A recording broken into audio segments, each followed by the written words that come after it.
नमस्कार, मैं आलोक वर्मा हाजिर हूं फिर एक खास बात के साथ। मित्रों, योगी आदित्यनाथ जो करते हैं देर सवेर सबको मानना ही पड़ता है, फिर चाहे वो बुलडोजर का मामला हो या फिर भ्रष्टाचार से निपटने का। बुलडोजर मामले में सुप्रीम कोर्ट तक ने यूपी सरकार की प्रशंसा कर दी है। फिलहाल हम जिस फार्मूले की बात करने जा रहे हैं उसे भी देर सवेर सबको मानना पड़ेगा। यह कोई चकित करने वाली बात नहीं होगी कि आने वाले समय में आप कई राज्यों को इस फार्मूले को अपनाते हुए देखेंगे, जैसा कि बुलडोजर कार्रवाई में हुआ था।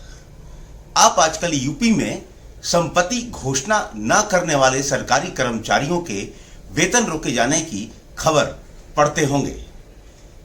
यह कार्रवाई योगी के उसी फार्मूले का हिस्सा है। देश भर में भ्रष्टाचार से लगभग हर आदमी पीड़ित है। ईमानदारी का चोला पहनकर राजनीति में आई आम आदमी पार्टी पर आकंठ भ्रष्टाचार का आरोप है। इन आरोपों के चलते आपके सर्वे सर्वा और दिल्ली के मुख्यमंत्री अरविंद केजरीवाल स्वयं दिल्ली के शराब घोटाले में जेल में हैं। योगी ने भ्रष्टाचार को रोकने के लिए खास फार्मूला तय किया है। अभी इसका उत्तर प्रदेश में शुरुआत हुआ है। इस आदेश के परिणाम आने में थोड़ा समय लगेगा। अपराधियों और माफियाओं के विरुद्ध उत्तर प्रदेश की योगी आदित्यनाथ सरकार ने बुलडोजर चलाया। ये सब आप और हम जानते हैं। उनके द्वारा खड़ी की गई अवैध संपत्तियों को ध्वस्त किया गया, जो माफिया और गुंडों ने खड़ी किया था। ये प्रयोग इतना सफल रहा कि उत्तर प्रदेश में अपराध केवल घटे ही नहीं, अपराधी प्रदेश छोड़कर भागने लगे। प्रदेश की कामयाबी देखकर कुछ राज्यों ने भी यह नीति अपनाई। सर्वोच्च न्यायालय ने राज्यों के बुलडोजर एक्शन पर सुनवाई करते हुए उत्तर प्रदेश के एक्शन की प्रशंसा की।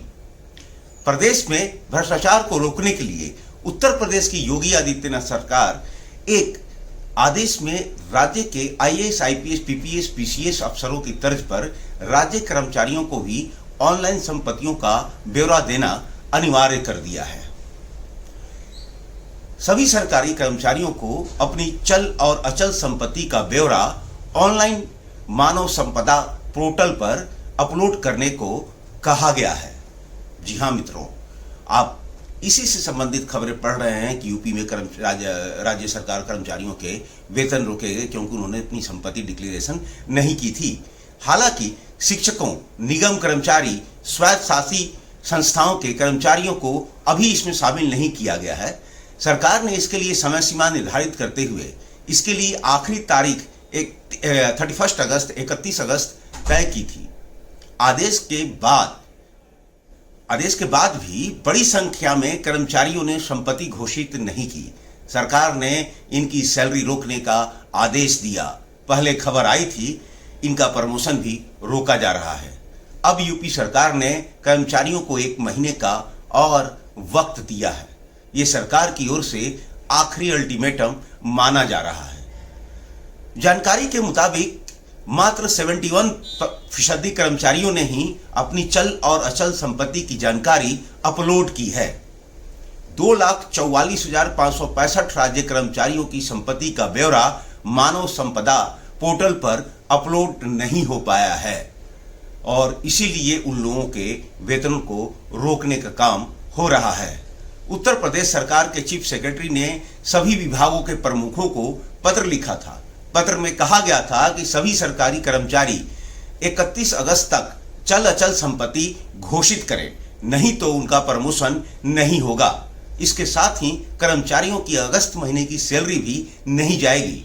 सरकारी कर्मियों को संपत्ति घोषित करने का निर्देश पहले भी दिया जा चुका है, लेकिन संतोषजनक रिस्पांस नहीं मिलने पर सरकार ने कड़ा फैसला लिया है।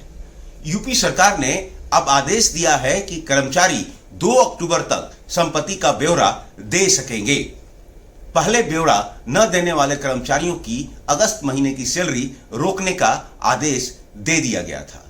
17 अगस्त को जब यह आदेश जारी हुआ था मित्रों, तब 1,31,748 यानी 15% राज्य कर्मचारियों ने ही पोर्टल पर अपनी संपत्ति दर्ज की थी।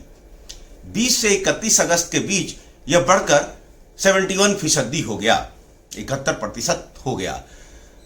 तो आप सोचिए इस फार्मूले का असर अभी से दिखने लगा है, रिजल्ट भले बाद में आएगा। उत्तर प्रदेश में कुल 84,66,040 राज्य कर्मचारी हैं। इनमें से 60,20,075 ने ही मानव संपदा पोर्टल पर चल अचल संपत्ति का ब्यौरा दिया। विवरण दर्ज कराने के आदेश पर जीपी मुख्यालय ने नियुक्ति विभाग को पत्र भेजकर उनके कार्मिकों के लिए संपत्ति का ब्यौरा देने के लिए कुछ और समय दिए जाने का जरूर अनुरोध किया है। पत्र में कहा गया है कि त्योहारों और पुलिस भर्ती परीक्षा के कारण तमाम पुलिसकर्मी समय से अपनी संपत्ति का ब्यौरा नहीं दे पाए। शासन के उच्च पदस्थ सूत्रों के अगर मान लें अगर उनकी, तो उनके मुताबिक जिन अधिकारियों कर्मचारियों का अगस्त माह का वेतन रोका गया, इसे तभी जारी किया जाएगा जब वे संपत्ति का ब्यौरा दे देंगे। सोचिए फार्मूला कितना सख्त और कितना कारगर होगा। उनकी संपत्ति का ब्यौरा मिलने पर वेतन देने का फैसला संबंधित विभाग शासन से वार्ता के बाद ले सकेंगे। लगता है कि इसी पत्र के बाद विवरण दर्ज कराने के लिए 1 माह का और समय दे दिया गया है। आज हालात यह है कि देखा गया है कि प्रधान या स्थानीय निकाय का चेयरमैन बनते ही उनके पास लंबी चौड़ी गाड़ी आ जाती है। यह तभी रुकेगी जब उसके और उसके परिवार की चल अचल संपत्ति चुने जाते ही शपथ से पूर्व घोषित की जाए। विधायकों और विधान परिषद सदस्य, विभिन्न बोर्ड के पदाधिकारी और सदस्यों पर भी यह व्यवस्था लागू होनी चाहिए। भ्रष्टाचार से निपटने का यह एक अच्छा फार्मूला है। इसका असर भले देर से हो, लेकिन इस तरह के सख्त निर्णय लेने से ही भ्रष्टाचार पर रोक लग सकेगा या उसे काबू कर सकेंगे। अगली बार फिर किसी मुद्दे के साथ मुलाकात होगी। तब तक के लिए नमस्कार।